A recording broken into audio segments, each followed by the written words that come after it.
आज हामीहरूसँगै सुसमाचार प्रचार र जिम्मेवारीको भाव भन्ने शीर्षक लिएर परमेश्वरको वचन अध्ययन गर्ने समय लिनेछौँ।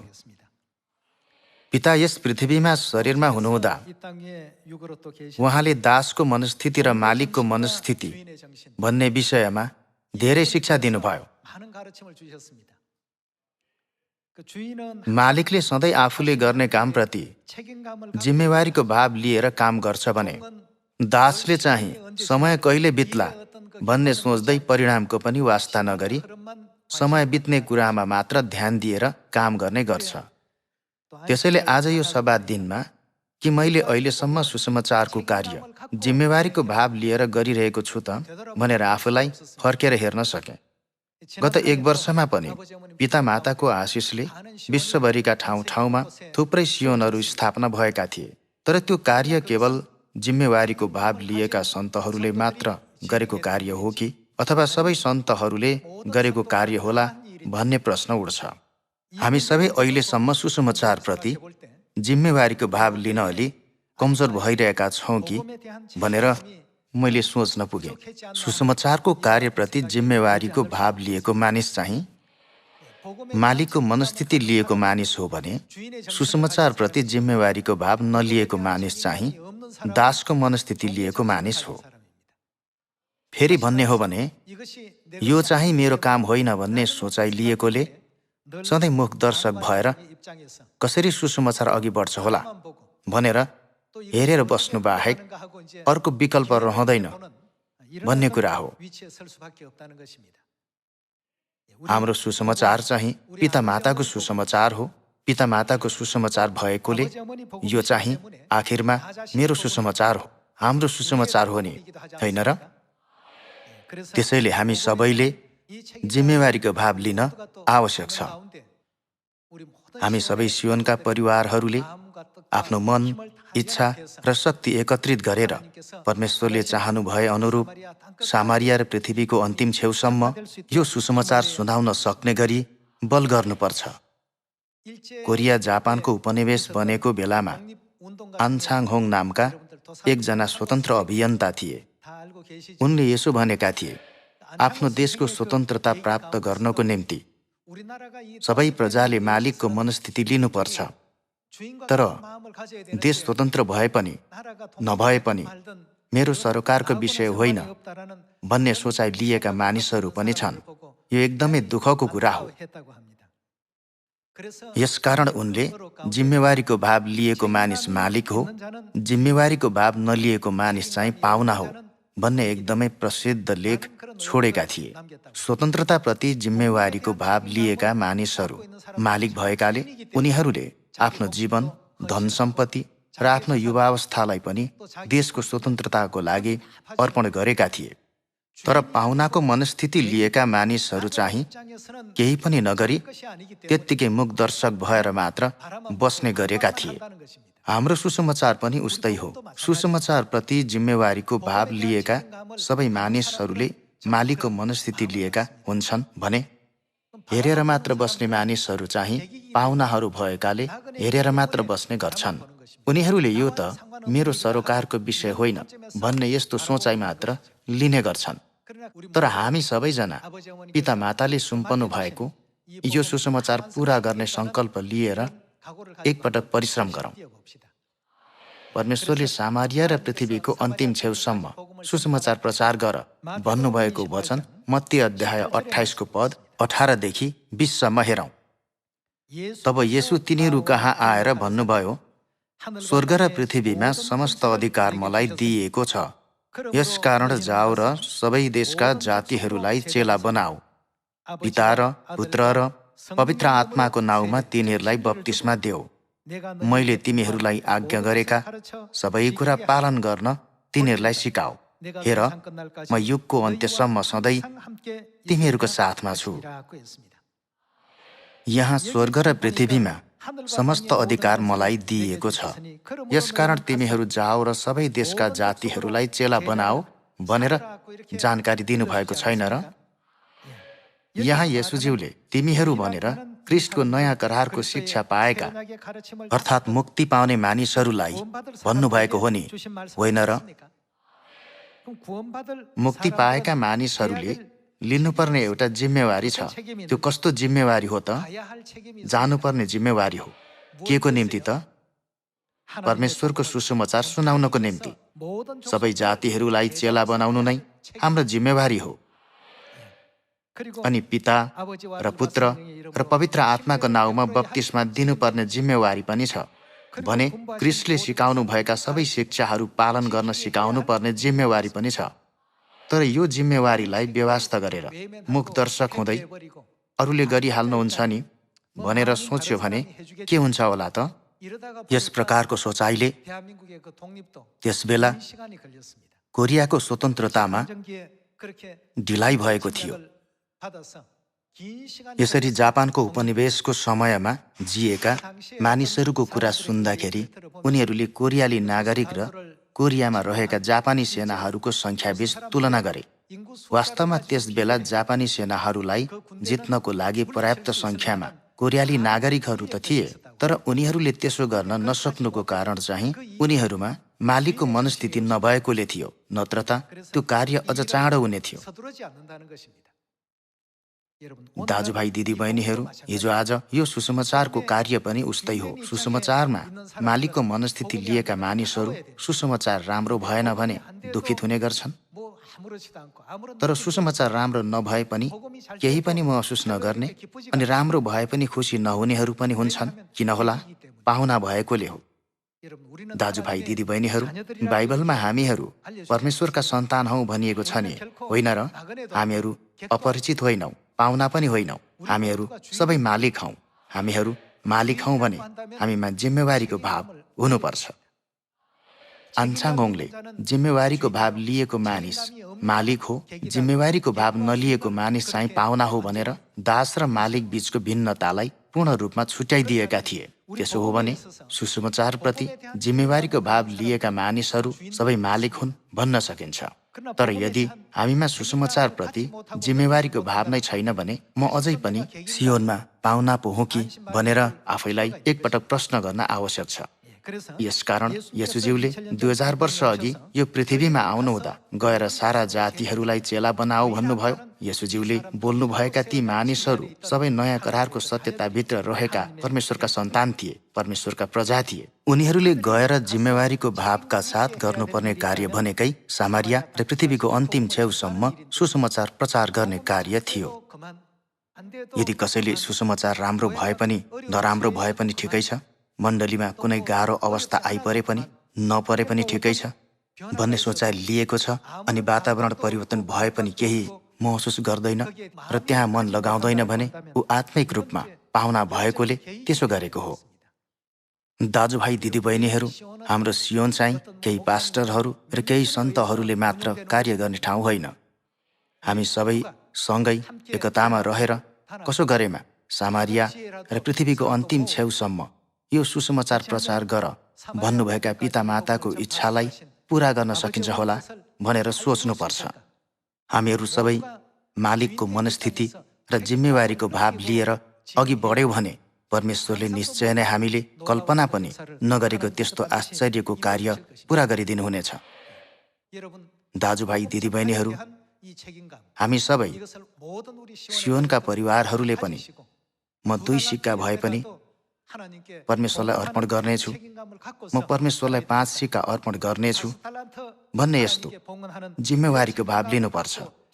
थोरै भए पनि त्यस्तो जिम्मेवारीको भाव लिएर सुसमाचार प्रचार गर्ने यहाँहरू र म हुन सक्यौँ भने उत्तम हुनेछ। मत्ती अध्याय 28 मा परमेश्वरले सबै देशका जातिहरूलाई चेला बनाऊ र मैले तिमीहरूलाई आज्ञा गरेका सबै कुरा पालन गर्न तिनीहरूलाई सिकाऊ भन्नुभयो। त्यसो भए कस्तो कुरा सिकाउनु पर्ने हो भन्ने विषयमा मत्ती अध्याय 4 मा हेरौँ। मत्ती अध्याय 4 को पद 23 मा हेरौँ। अनि येशू तिनीहरूका सभाघरहरूमा सिकाउँदै राज्यको सुसमाचार प्रचार गर्दै र मानिसहरूमा भएका हरेक किसिमका रोग र शारीरिक दुर्बलता निको पार्दै सारा गालिलभरि घुम्नुभयो। उहाँको कीर्ति सिरियाभरि फिजियो। येशू ख्रीष्टले यो पृथ्वीमा आउनु भएर प्रचार गर्नुभएको कुरा नै स्वर्ग राज्यको सुसमाचार हो। आइतबारको सेवा, क्रिसमस जस्ता विषयहरू होइनन्। तिनीहरूमा परमेश्वरको व्यवस्था र नियम पूर्ण रूपले नखोपिएकोले तिनीहरूले अर्कै येशूबारे भिन्न सुसमाचार प्रचार गर्नु बाहेक अर्को विकल्प छैन। तर हामी चाहिँ बाइबलमा अभिलिखित सबै थोक सृष्टि गर्नुभएका सृष्टिकर्ता परमेश्वर र उहाँ परमेश्वरले हामी मानव जातिलाई मुक्ति दिनको निम्ति दिनुभएको जीवनको व्यवस्था, नयाँ करारको व्यवस्था सुनाइरहेका छौँ नि, होइन र? मत्ती अध्याय 24 पनि स्वर्ग राज्यको सुसमाचार पृथ्वीभरि फैलनेछ भन्ने उस्तै वचन रहेको छ। एकपटक अझ निश्चित गरी हेरौँ। पद 13 सँगै हेर्नेछौँ। तर आखिरसम्म स्थिर रहने चाहिँ बचाइनेछ, अनि राज्यको यहाँ यो भन्नाले केलाई जनाउँछ? यो सारा संसारमा प्रचार गरिने विषय के हो भनेर हामीले हेर्नुपर्छ। बाइबलमा येशूज्यूले भन्नुभएको यो स्वर्ग राज्यको सुसमाचार चाहिँ केवल पिता र पुत्र र पवित्र आत्माको नाउँमा बप्तिस्मा दिने हाम्रो परमेश्वरको मण्डलीले मात्र सुनाइरहेको छ। संसारको अरू कुनै पनि मण्डलीले स्वर्ग राज्यको यो सुसमाचार प्रचार गरिरहेको छैन। मत्ती अध्याय 24 पद 13 हेरौँ। तर आखिरसम्म स्थिर रहने चाहिँ बचाइनेछ, अनि राज्यको यो सुसमाचार सारा संसारमा सबै जातिहरूका लागि गवाहीको निम्ति प्रचार गरिनेछ। त्यसपछि अन्त्य आउनेछ। यो स्वर्ग राज्यको सुसमाचार सम्पूर्ण जातिहरूमा गवाहीको निम्ति प्रचार गरिनेछ भनिएको छ। तर शत्रु दियावलसले धार्मिक अन्धकारको युगमा के गर्यो त? परमेश्वरले असल बिउ छर्नुभयो, तर दियावलसले त्यसमा के छरिदियो त? त्यसले गहुँको बीचमा सामा रोपिदिएकोले संसार पुरै सामाले भरियो। तर कसैले पनि सामा र गहुँलाई छुट्याउन सकेन। यसकारण सामालाई गहुँबाट छुट्याउन सक्नुहुने को आउनुभयो? परमेश्वर स्वयं शरीर धारण गरेर यो पृथ्वीमा आउनुभयो अनि हामीलाई सही र गलत सिकाइदिनुभयो। यसको साथै उहाँले कटनी गर्नेहरूलाई सामा उखेलेर जलाउनलाई बिटा बाँध र गहुँ चाहिँ बटुलेर स्वर्गीय ढुकुटीमा ल्याऊ भन्नुभयो। परमेश्वरले दृष्टान्तको वचनद्वारा हामीलाई यो कुरा जानकारी दिनुभयो। त्यसो हो भने सामारिया र पृथ्वीको अन्तिम छेउसम्म सुनाउनुपर्ने विषय नै स्वर्ग राज्यको सुसमाचार हो। स्वर्ग राज्यको सुसमाचार नै ख्रीष्टले हामीलाई सिकाउनु भएको कुरा हो र आज्ञा गर्नुभएको कुरा हो। के येशूज्यूले कहिल्यै आइतबारको सेवा सिकाउनु भयो त? उहाँले कदापि त्यस्तो कुरा प्रचार गर्नुभएको चाहनु भएन। के येशूज्यूले कहिले क्रिसमस सिकाउनु भयो त? उहाँले त्यो कदापि प्रचार भएको चाहनु भएन। येशूज्यूले मैले तिमीहरूलाई आज्ञा गरेका सबै कुरा पालन गर्न तिनीहरूलाई सिकाऊ भन्नुभयो। त्यसो भए हामीले सिकाउनु पर्ने र पालन गर्न लगाउनु पर्ने कुरा के होला त? त्यो नै परमेश्वरको जीवनको व्यवस्था हो नि, होइन र? येशूज्यूले हामीलाई पालन गर्न सिकाऊ भन्नुभएको कुराले त्यो नै एउटा व्यवस्था हो भन्ने देखाउँछ। त्यो नै स्वर्गको व्यवस्था, मुक्तिको व्यवस्था र जीवनको व्यवस्था हो नि, होइन र? येशूज्यूले पहिलो आगमनको समयमा मर्कुसको माथिल्लो तलामा जीवनको व्यवस्था स्थापना गरिदिनु भए तापनि त्यो लामो समयसम्म कायम रहन नसकेकोले आन्साघोङज्यू दोस्रो पल्ट यो पृथ्वीमा आउनुभयो र लोप भएको सत्यता हामी सन्तानहरूको निम्ति पुनः स्थापना गरिदिनु भयो। अनि नयाँ यरुसलेम स्वर्गीय माताले पहिले हामीलाई सत्यतातर्फ डोर्याउँदै हुनुहुन्छ।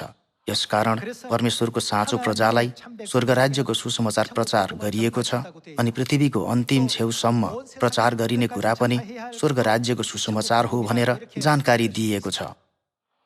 पिता र पुत्र र पवित्र आत्माको नाउँमा बप्तिस्मा दिइने ठाउँमा को हुनुहुन्छ त?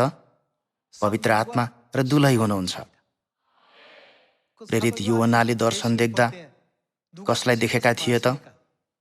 पवित्र आत्मा, पिता परमेश्वर र को पनि त? दुलही, माता परमेश्वर रहनु भएको ठाउँमा सबै मानव जाति कसो गर्नुपर्छ त? जानुपर्छ। यो नै बाइबलको शिक्षा हो, परमेश्वरको शिक्षा हो नि, होइन र? हामीले यो अगमबाणीलाई सामारिया र पृथ्वीको अन्तिम छेउसम्म गएर सुनाउनुपर्छ, सिकाएर जानकारी दिनुपर्छ। दाजुभाइ दिदीबहिनीहरू, यरिहो सहरको पर्खाल गर्लममा ढल्दाखेरि इजरायलका सबै सेना तथा प्रजाले कसो गरे त? त्यो ढलिहाल्छ नि भनेर त्यत्तिकै छोडिदिए त होइन। सबैजना यरियो सहरलाई नष्ट गर्ने कार्यमा सहभागी भए। सबैजना कराए। प्रत्येकको स्वर सानै भए पनि सबै एकत्रित भएर एकताबद्ध भए। परमेश्वरले 6 लाख मानिसहरूको चिच्याहाटको प्रत्युत्तर दिनुभयो। सबैजना कराओ भन्दाखेरि उनीहरू सबैले जिम्मेवारीको भाव लिए। एक मनको भएर उनीहरू एकताबद्ध भए। उनीहरूले एकताको मनद्वारा यरियो सहरतर्फ कराउँदाखेरि स्वर्ग पनि प्रभावित भएर कार्य गरिदिएको त्यो अभिलेख हामी यहोशूको पुस्तकमा देख्न सक्छौँ। हाम्रो जिम्मेवारी के हो? सामारिया र पृथ्वीको अन्तिम छेउसम्म गएर मैले तिमीहरूलाई आज्ञा गरेका सबै कुरा पालन गर्न तिनीहरूलाई सिकाओ भनिएको छ। तसर्थ पालन गर्न सिकाउनु पनि हाम्रो जिम्मेवारी हो। यस्तो सानो जिम्मेवारीदेखि नै हामीहरू अगमबाडीको नायक बन्नुपर्छ कि पर्दैन त? के यहाँहरू अगमबाडीको पाहुना बन्न चाहनुहुन्छ? हामीहरू अगमबाडीको पाहुना बन्नु हुँदैन। पाहुनामा चाहिँ जिम्मेवारीको भाव रत्तिभर हुँदैन। यदि यहाँहरूको घरमा कुनै अत्यन्त जरुरी काम आइपर्यो भने जे भए पनि आफ्नो कामलाई रोकेर वा आफ्नो हाकिमलाई त्यो अवस्थाको बारेमा जानकारी दिएर त्यो जरुरी काम पूरा गर्न एकचोटि भए पनि आफ्नो घर जानुहुन्छ। किन त यहाँहरू मालिक भएकोले हो। तर उस्तै अवस्थामा पाहुनाले चाहिँ कसो गर्छ होला? त्यो घरमा त केही काम आइपर्यो जस्तो छ। यसरी सोचेर उसले त्यसको निम्ति कुनै कदम चाल्दैन।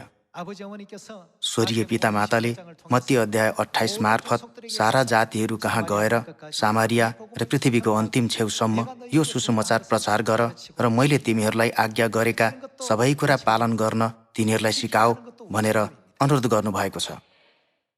तिनीहरूलाई सिकाएर पालन गर्न लगाउनु नै हाम्रो जिम्मेवारी हो। यो पृथ्वीमा पिता र पुत्र र पवित्र आत्माको नाउँमा बप्तिस्मा दिने मण्डली कुन मण्डली होला? परमेश्वरको मण्डली बाहेक अर्को नभएकोले पिता र पुत्र र पवित्र आत्माको नाउँमा बप्तिस्मा दिने यो मण्डलीलाई परमेश्वरले एउटा जिम्मेवारी सुम्पनु भएको छ।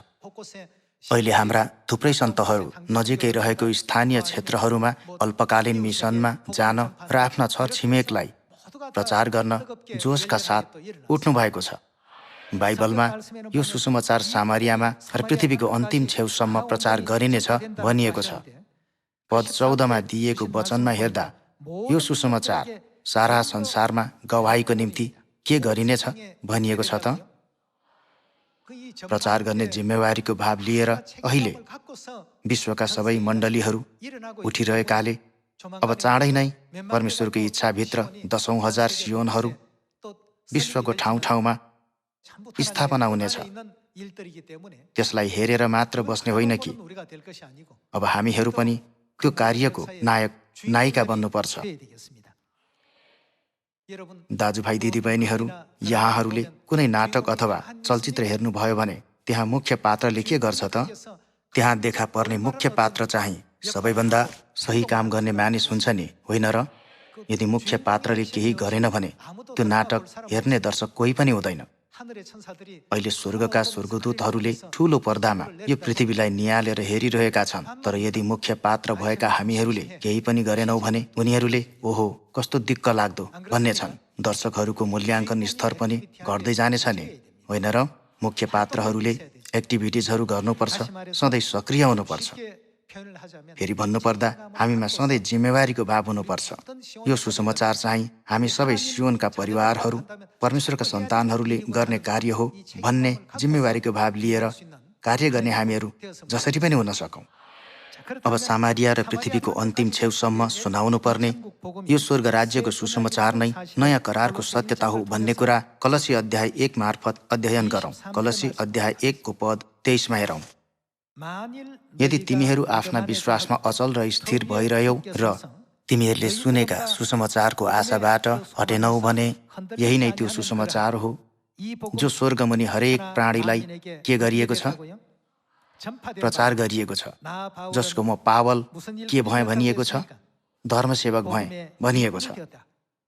पावल आफैले प्रचार गरेका सबै कार्यहरूका विषयमा वर्णन गर्दा उनले म स्वर्ग राज्यको सुसमाचारको धर्मसेवक भएँ भनेर यसरी परिचय दिएका छन्। दोस्रो कोरिन्थी अध्याय 3मा यो स्वर्ग राज्यको सुसमाचारको विषयमा थोरै अझ विस्तृत रूपमा अध्ययन गरौँ। अध्याय 3को पद 6मा हेर्ने हो भने नयाँ करारका को हुन्? नयाँ करारका सेवकहरू हुन उहाँले हामीलाई योग्यका बनाउनुभयो, लिखित अक्षरमा होइन तर पवित्र आत्मामा, किनभने लिखित अक्षरले त मार्छ तर पवित्र आत्माले जीवन दिनुहुन्छ। यहाँ भनिएको उहाँले येशूख्रिस्ट अर्थात् परमेश्वरलाई जनाउँछ। परमेश्वरले नयाँ करारको सेवकको रूपमा हामीलाई योग्यका बनाउनु भएको छ। त्यसो भए यहाँ भनिएको हामीभित्र दोस्रो कोरिन्थीको पुस्तकका लेखक प्रेरित पावल पर्छन्। प्रेरित पावलले कलस्य अध्याय 1मा आफू स्वर्ग राज्यको सुसमाचारको धर्मसेवक भए भनेका छन्, अनि दोस्रो कोरिन्थी अध्याय 3मा चाहिँ सुसमाचारको धर्मसेवक भन्ने अभिव्यक्तिलाई थोरै फरक तरिकाले अभिव्यक्त गरेका छन्। के को सेवक भए भनेर अभिव्यक्त गरेका छन् त नयाँ करारको सेवक भए भनेका छन्। प्रेरित पावलले कलस्यमा भएका सन्तहरूलाई पत्र पठाउँदा आफू सुसमाचारको धर्मसेवक भएको कुरा वर्णन गरे भने कोरिन्थमा भएका सन्तहरूलाई पत्र पठाउँदा चाहिँ नयाँ करारको सेवक भए भनेर वर्णन गरे। ती दुवै ठाउँमा उनले उस्तै कार्य गरेका थिए। फेरि भन्ने हो भने सुसमाचार चाहिँ के हो भन्ने अर्थ हो त नयाँ करार हो भन्ने अर्थ हो। नयाँ करारको निस्तार चाड, नयाँ करारको सब्बात दिन र नयाँ करारका सम्पूर्ण व्यवस्थाहरू पनि, अनि अन्ततः नयाँ करारको वास्तविकता को हुनुहुन्छ? हामीले माता परमेश्वरको विषयको सत्यता सामरिया र पृथ्वीको अन्तिम छेउसम्म कसो गर्नुपर्छ त सबै प्रचार गर्नुपर्छ भनेर हामीलाई जानकारी दिइएको छ। त्यसो भए हिजो आज स्वर्ग राज्यको सुसमाचार प्रचार गरिरहेको मण्डली कुन मण्डली होला? परमेश्वरको मण्डली बाहेक अर्को नभएकोले यो नै हाम्रो जिम्मेवारी हो। प्रचार नै हामीले गर्नुपर्ने काम, हामीले अनिवार्य पूरा गर्नुपर्ने अगमबाडी हो। सुसमाचार प्रति जिम्मेवारीको भाव लिएको मानिस मालिक हो भने सुसमाचार प्रति जिम्मेवारीको भाव नलिएको वा लिन नचाहने मानिस चाहिँ पाहुना हो। सुसमाचार प्रति जिम्मेवारीको भाव लिने नयाँ करारको कामदार हुन्छु। स्वर्ग राज्यको सुसमाचार प्रचार गर्ने नयाँ करारको कामदार हुन्छु। हामी सबैले यस्तो सङ्कल्प लिनुपर्छ जस्तो लाग्छ। परमेश्वरले नयाँ करारको कामदार अर्थात् स्वर्ग राज्यको सुसमाचारको कामदारको विषयमा यस्तो शिक्षाको वचन दिनुभएको छ। हिब्रू अध्याय 9को पद 15को वचन हेरौँ। यसै कारण उहाँ नयाँ करारका मध्यस्थ हुनुहुन्छ। नयाँ करार नै अर्को शब्दमा के हो त? सुसमाचार हो। कस्तो सुसमाचार हो त? स्वर्ग राज्यको सुसमाचार हो। ख्रिस्ट चाहिँ स्वर्ग राज्यको सुसमाचारको मध्यस्थ हुनुहुन्छ। यस हेतुले कि बोलावट भएकाहरूले प्रतिज्ञा गरिएको अनन्त उत्तराधिकार प्राप्त गरून्, किनकि एकजनाको मृत्युको मोल भइसकेको छ, जसद्वारा पहिलो करारको समयमा भएका अपराधहरूबाट उद्धार पाइन्छ।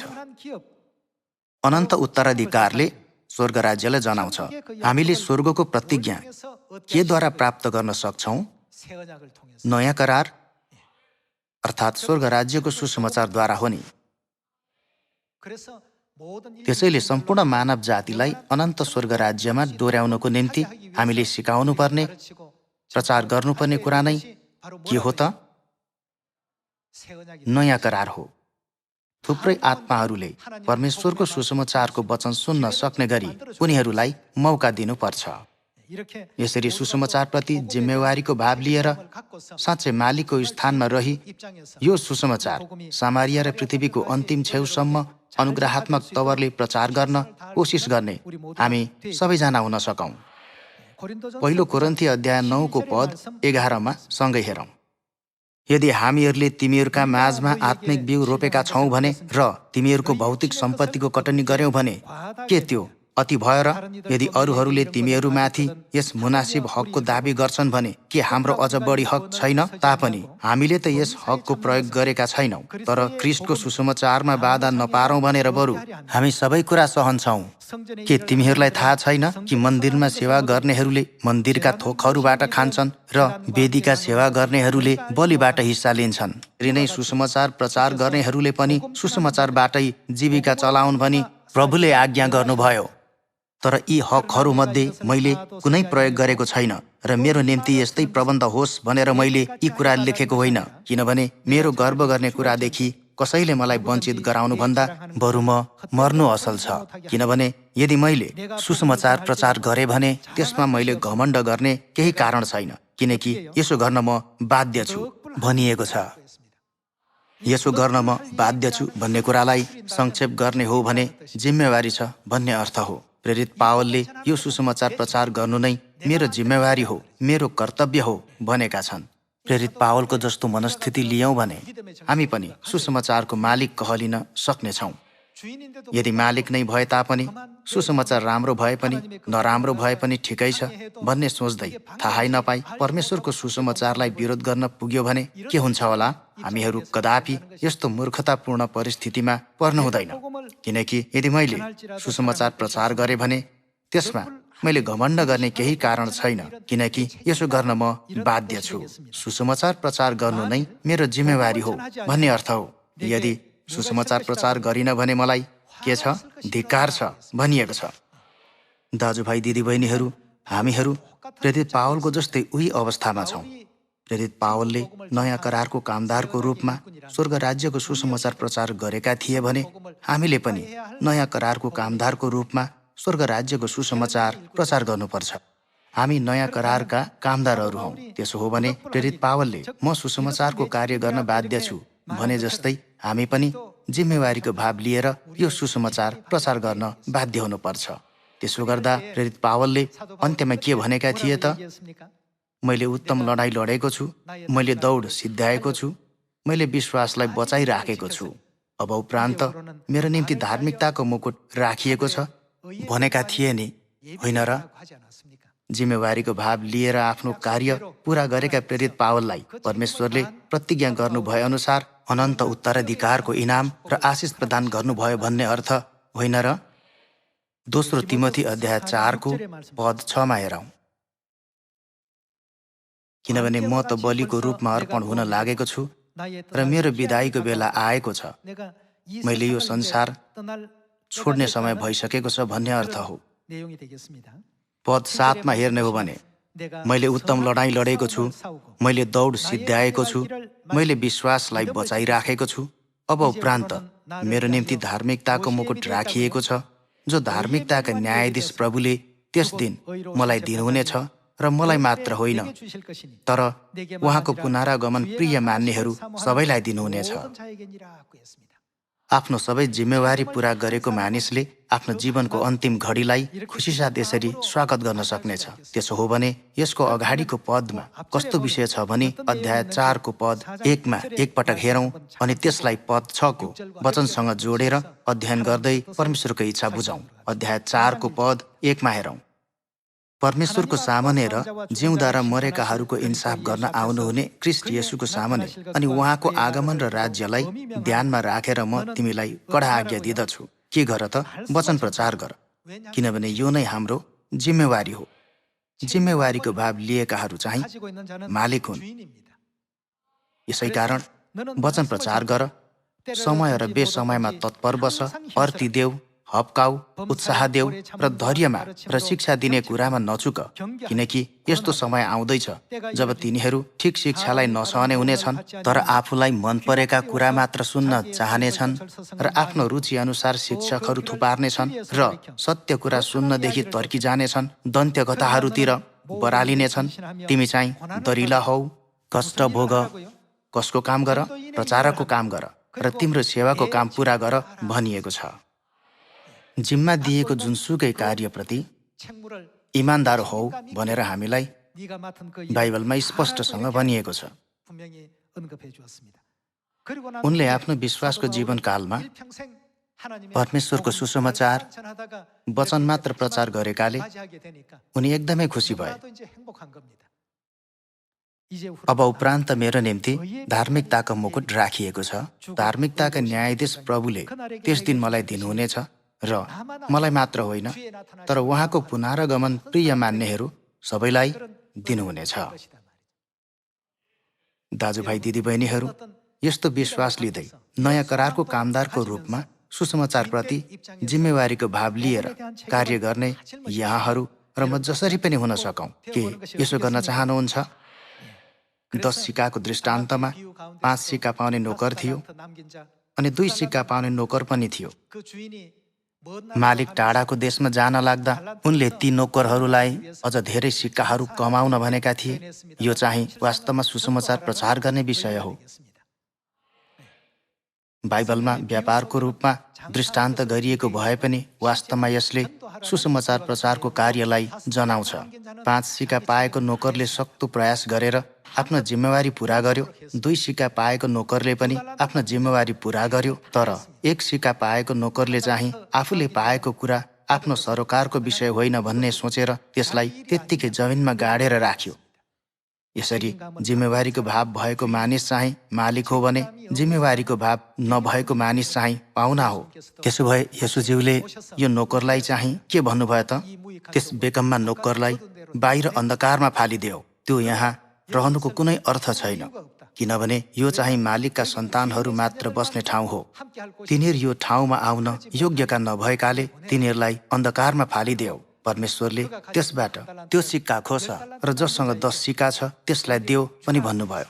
बाइबलको मत्ती अध्याय 25 को 10 सिक्काको दृष्टान्त र लुका अध्याय 19 को 10 नोकरहरूको दृष्टान्तमा एउटै विषयलाई 2 पटक दोहोऱ्याइएको चाहिँ त्यो जसरी पनि पूरा हुने अगमाडी भएकोले हो। हामी सन्तानहरूलाई शिक्षा दिनको निम्ति परमेश्वरले लगातार वर्णन गरिदिनु भएको हो। म सुसमाचारको कार्यको मालिक हुँ, त्यसैले यो सुसमाचारको कार्यमा जिम्मेवारीको भाव लिएर म आफैलाई समर्पण गर्नेछु भनेर सोच्ने विश्वास लियौँ। सबै इस्राएलीहरूले एकसाथ यरिहो सहरतर्फ कराए जस्तै हामी पनि सँगै संसारतर्फ कराउन सक्ने आशिषित यो वर्ष बनाऊ भन्दै प्रवचन समाप्त गर्दछु। धन्यवाद।